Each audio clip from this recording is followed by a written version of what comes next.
Well, I think the main thing about digital currency is it can change the way that business works. It's a new revolution in the way that value moves around the world, in the way that people can interact with each other. It means if you're selling a product, if you're buying a product, it no longer matters where your supplier is. It doesn't matter where your customer is. You can do business all over the world very cheaply and very, very quickly. Welcome to Masterclass Talks, brought to you by Masterclass Crowdfunding.com. I am David Johnson, and I'm delighted to introduce to you our special guest. Mihir Magudia has a strong track record of working with major global brands.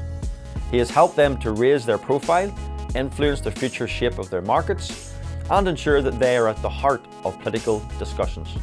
He is passionate about disruptive technology and the potential to change the way global businesses operate. As a very early adopter of digital currencies, Mihir is excited by the potential of digital currencies to help businesses access global customers. He is the managing director of the Digital Currency Foundation in the UK and recently hosted the UK Digital Currency Day at Westminster, attended by MPs and members of the House of Lords. Additionally, Mihir believes that entrepreneurship and professional development can radically alter the status quo and fundamentally changes the way business is done. So, Mihir, thank you very much for coming today. It's a pleasure. And welcome to Masterclass Talks. I'm delighted to have your company. You're just back from Hong Kong last weekend? Yeah, it was one of the other businesses I work with. There was a new office opening, there was some regional events, lots of people to talk to, lots of people to meet, real sort of excitement, specifically about digital currency actually, out in Hong Kong. So yeah, it was a real pleasure to be there. Brilliant. Well, we're going to dive into digital currency obviously in a few moments, but first of all, where were you born? Give me a little bit of your early life, just so the viewers can get a feel for who you are. Well, so I'm British, I was born here and grew up just outside of London, fairly sort of standard, uneventful childhood really, nothing too tragic happening, nothing too disastrous to build on personal experience before. But no, I sort of grew up around London, I went to university there and always just really enjoyed the city and sort of the British lifestyle that I've grown up with really. That's sort of one of the things I'm quite pleased with and quite passionate about. Okay.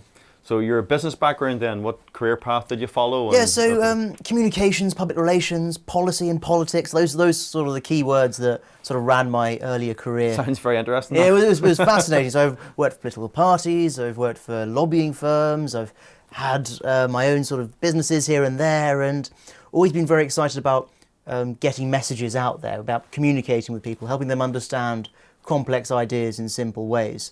And that's one of the main reasons I do what I do now as well, because my career has always been about working at relatively high levels to influence and communicate complicated ideas. Mm-hmm. So, digital currency. Mm-hmm. What exactly is it, and how did you first become involved in it? Well, so digital currencies like Bitcoin or Leocoin or Litecoin or Dogecoin or any of the 1,000 plus out there are fundamentally currencies like any other. They are not dissimilar from dollars and pounds and euros, except that they're not encumbered by central banks. They're not limited by local government policies. They're worth whatever people think they are worth and whatever someone's willing to pay for them. That is what these things are worth, exactly like any major currency.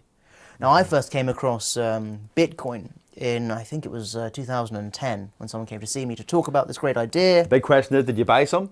I did. Days? I did have some, and I'd also had some mined for me, which I then had, and it was great. Back in what year? Sort of 2010, then on to 2011, and on from there. I've been sort of very passionate about this space for several years. Okay. And someone came to speak to me about it, and I thought, this is kind of fun. The politics I was involved in at the time was very sort of individualistic. It was all about freedom for people to do business in any way they see fit. It was about helping people transmit value across borders. It sort of fed into where I already was in my politics at the time, and so I was very, very excited about this global currency that wasn't encumbered by a central bank or quantitative easing or financial crashes and all that sort of thing. Because in the UK at the time, we'd just gone through a major credit crisis. Yes. We'd had billions of pounds printed overnight to help add liquidity to the economy. There was economic theory after economic theory being used to try and manipulate the economy, to try and fix it from an open free market. And I don't have lots of problems with that. That's certainly the role of a government to participate and help to manage its own economy.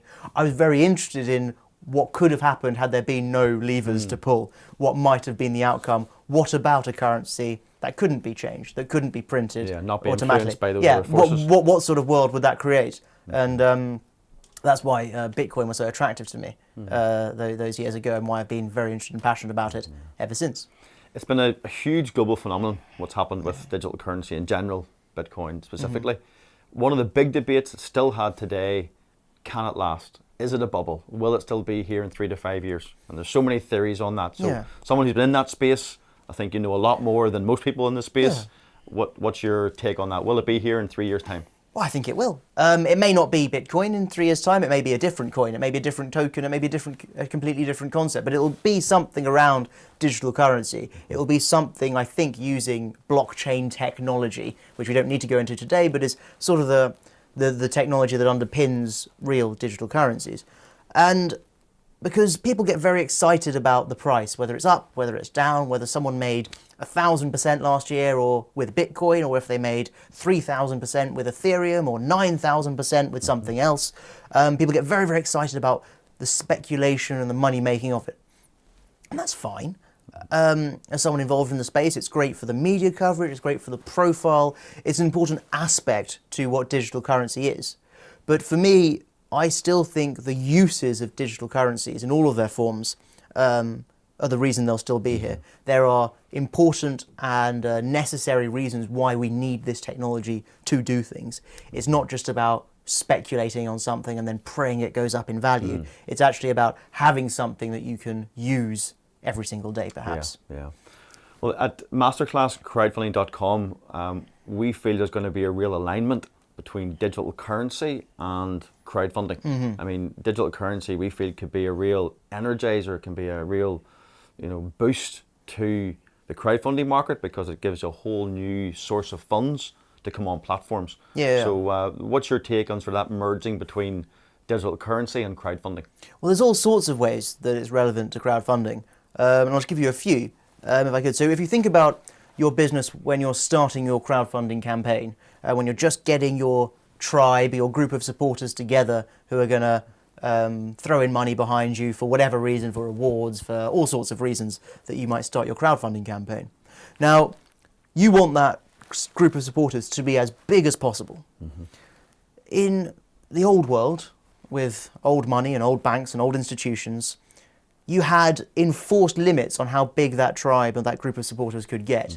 It was basically your friends and family, friends of their friends, people you could reach in your own country, maybe your own continent, or maybe other similar Western democracies, say if you were raising in the UK. And that's great. That's a big, big pool of potential people. But you'll only ever reach a small percentage of whatever population you're going after. That's just it's just the numbers game related to it. The bigger the pool, the bigger the number of people you're going to reach. That's just how it works. And say you were launching a crowdfunding campaign in the UK, and someone from, I don't know, Kazakhstan were to see your project online and think, I'd like to support that. I'd like to fund that business. And they try and send you a bank transfer from, I don't know, Almaty or something in Kazakhstan, and they try and send it to your UK bank account in London. That transfer is almost certainly never going to arrive with you. It will cost the person in Kazakhstan a fortune in fees. They will start to send it through.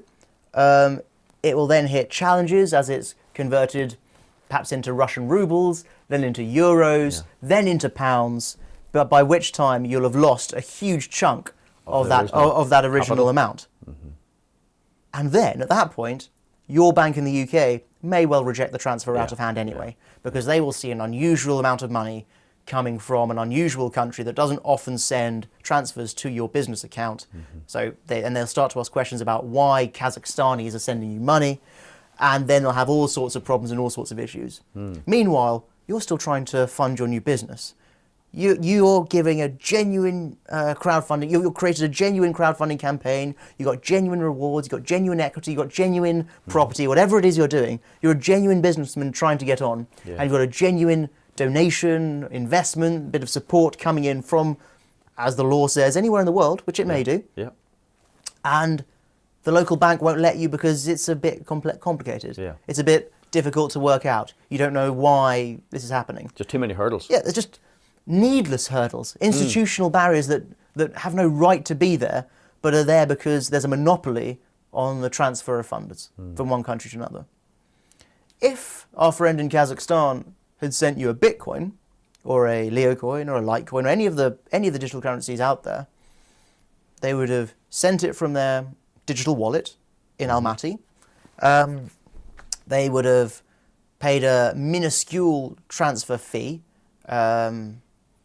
next to nothing if they chose one of the coins that specializes in that, next to zero essentially, and it would have landed in your wallet in London less than an hour later. If it took over an hour, I'd have been surprised if it was one of the currencies that's built for this sort of thing. And you'd have your funds. You'd have your funds. Just as simple as that. Yeah, and if you needed pounds, you could then sell locally for pounds, and that'd be fine. That just opens up a whole new. So what does that mean for the crowdfunder? I talked for a moment about the populations and getting a percentage of it. You'll always get a small percentage of whatever population you target. So the trick is to have a big funnel of people coming in, and then the drip out the bottom is what you receive. The bigger the funnel, the more people you're going to get out of it. So suddenly your percentage or your population went from your friends of friends, your family, similar sort of countries with helpful banking arrangements, to basically anywhere in the world. Anywhere in the world that can speak or read the language of your crowdfunding pitch. Anywhere in the world that can access the crowdfunding website you're working on. And suddenly your potential pool of supporters has exploded. Just grows, yeah. And so then it's not just about the crowdfunding either. So you've got your funds, perhaps they've come in multiple digital currencies. Congratulations, you can now sell that for pounds or dollars or euros. Just pay your suppliers, pay your warehouse fees, whatever it is, your PR, your marketing, whatever it is you want to spend that money on. But then after that, you've actually now got an infrastructure set up to accept digital currency payments, because you've had to do that as part of your crowdfunding project. You already know what you're doing.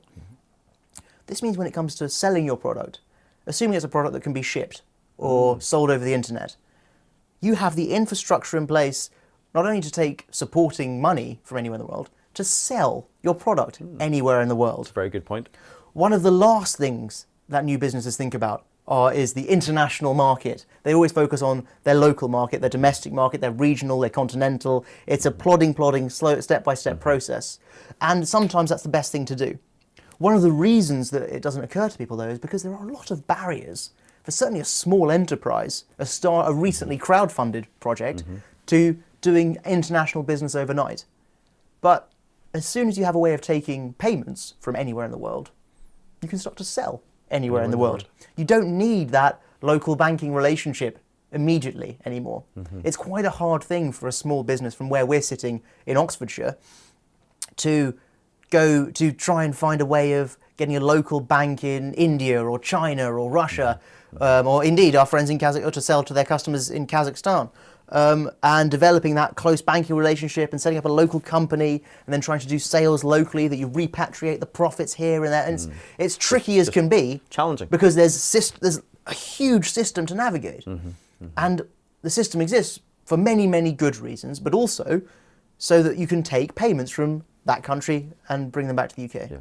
As soon as you can take payments from anywhere in the world, not your market is the word. Forget about the funders. The funders are done now because you can take money from anywhere. Now you've got a market to sell to of anyone, and all you need to worry about now is just translating your website. And that's your cost now. That is the biggest. That's the issue. You really are turning the world into a village. Exactly. In reality, the world is now your marketplace because you don't need to worry about these barriers that have existed for far too long. These exchange rate costs that clip and clip and clip.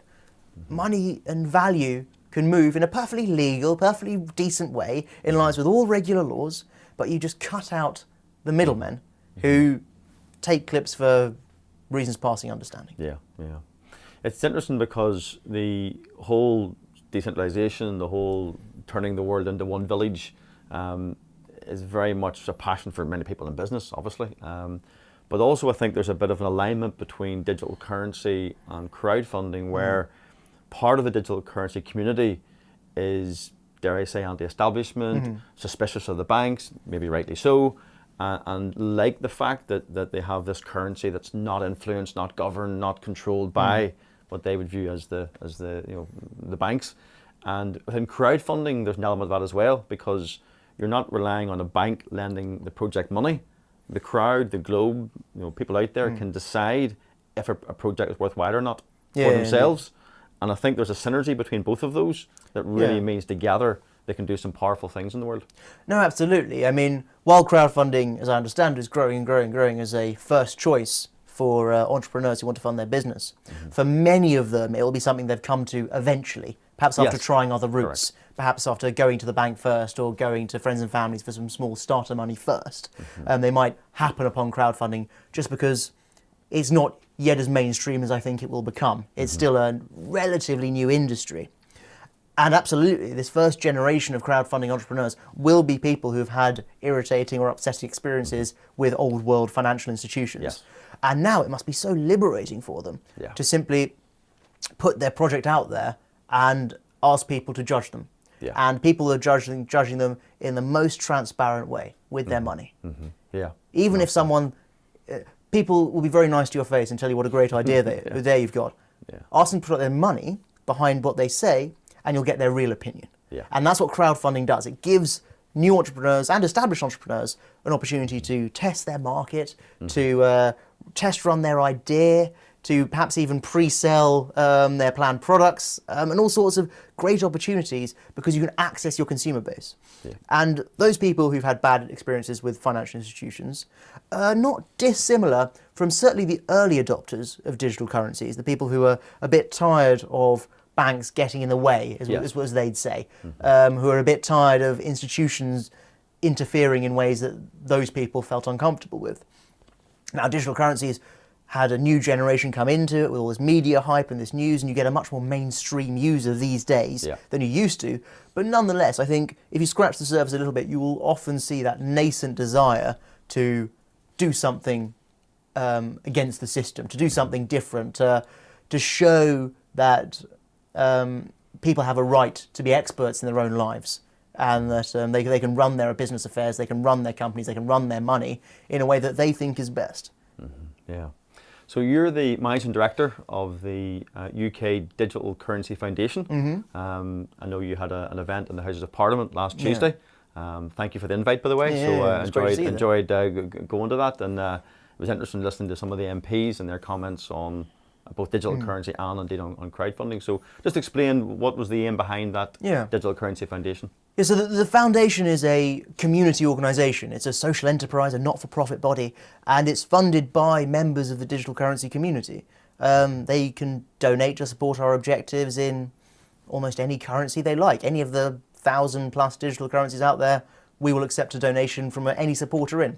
It's exactly the situation where people all over the world can support our objectives. People anywhere can contribute to us because we're excited about digital currency, because that's our main medium of transferring value.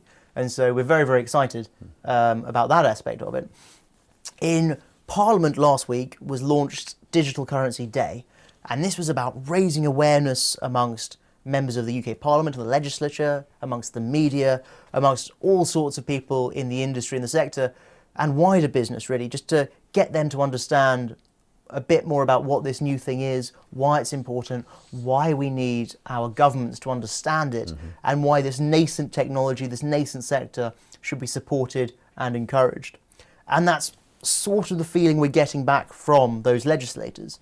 They've seen a lot of the media hype, they've seen a lot of the noise about it. They sort of know this is something they should be involved in, but they're a little bit early in that process.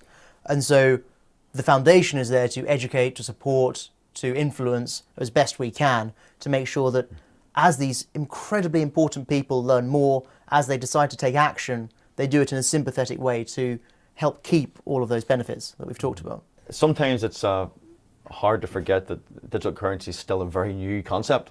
You know, it literally is, you know, years old, not even decades old necessarily. So, like most new ideas in the world, they're usually laughed at and scoffed at, first of all. They're then violently opposed, sometimes even by legislation, and then eventually they prove self-evident. Yeah. So where do you see digital currency in that evolution?